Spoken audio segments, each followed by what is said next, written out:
How's it going, everyone? In today's video, I'll show you on how you can make shapes in Bambu Studio. Now, doing this is extremely simple. Basically, first things first, you want to head over to your project, and from here, right-click on your plate. Select the Add Primitive option, and you have different shapes that you can simply import. For example, you have rounded rectangle, torus, disc, and more. So in my case, I'm going to be putting this rounded rectangle. Of course, we can adjust this to whatever we want to.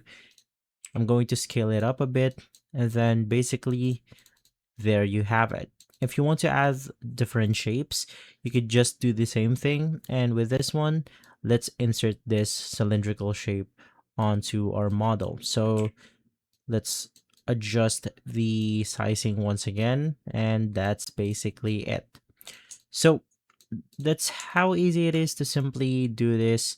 If this video has been helpful, leave a like, subscribe, and follow us for more videos like this. Thanks for watching.